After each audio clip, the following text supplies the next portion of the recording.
पुणे पोलिसांनी राजस्थानमध्ये जाऊन थेट धडक कारवाई केली. 4 कोटीपेक्षा जास्त एमडी त्यांनी जप्त केली. आपल्यासोबत पुण्याचे डीसीपी आहेत. आपण त्यांच्याकडून जाणून नेमकी काय आहे माहिती. सर, आपण 4 कोटीपेक्षा जास्त थेट राजस्थान जाऊन कारवाई केली, काय सांगाल आपण? यामध्ये खराडी पोलीस स्टेशन च्या हद्दीमध्ये 3 फेब्रुवारी रोजी 27 ग्राम MD सापडला होता. त्यामध्ये 2 आरोपी आपण अटक केले होते. त्यांचा ज्यावेळेस तपास केला त्यावेळेस दिसून आलं की हा जो MD आहे तो राजस्थानहून डिलिव्हर होत आहे. त्याप्रमाणे सापळा रचला. 2 आरोपींना आपण अटक केलं. त्यामध्ये रफली 500 ग्राम MD आपण हस्तगत केलं. त्याचबरोबर काही रोख रक्कमही हस्तगत केली. पुढील ज्यावेळेस तपास केला त्यावेळेस दिसून आलं की राजस्थानमध्ये काही पाहिजे आरोपी आहेत. त्या सर्वांना आपल्याला अटक करणे आणि पुढील तपास करणे गरजेचं आहे. त्या अनुषंगाने 20 लोकांची टीम पुण्यावरून रवाना झाली होती. त्यामध्ये एक PI आणि काही अधिकारी आणि अंमलदार हे होते. तिथं गेल्यानंतर 2 आरोपींना ताब्यात घेण्यात आलं, जे मुख्य आरोपी आपले होते.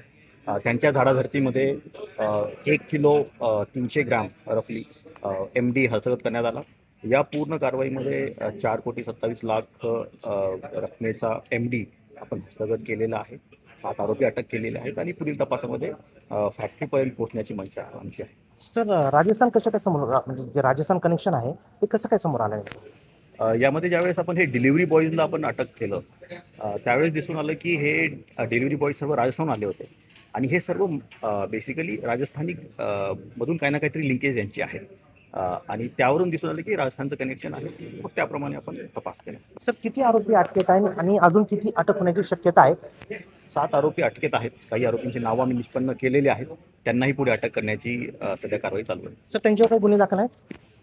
काही जणांवर काही रिपीट ऑफेंडर्स आहे. त्याच्यामध्ये एक जो आपला मुख्य आरोपी आहे रामकरण चौधरी, याच्यावर 2 गुन्हे याच्या अगोदर दाखल होते आणि त्यामध्ये तो फरार होता आणि त्याला या गुन्ह्यामध्ये आपण अटक केलेली आहे. सर, पाहायला गेलं तर पुण्यात खूप मोठ्या प्रमाणात एमडीचं सेवन केलं जात आहे. पोलिसांची तर खूपच छान कारवाई आहे, पण याच्या पुढेही अशा प्रकारचे जे MD आहे ते पुण्यात येऊ नये यासाठी काय आपण प्लॅनिंग आहे?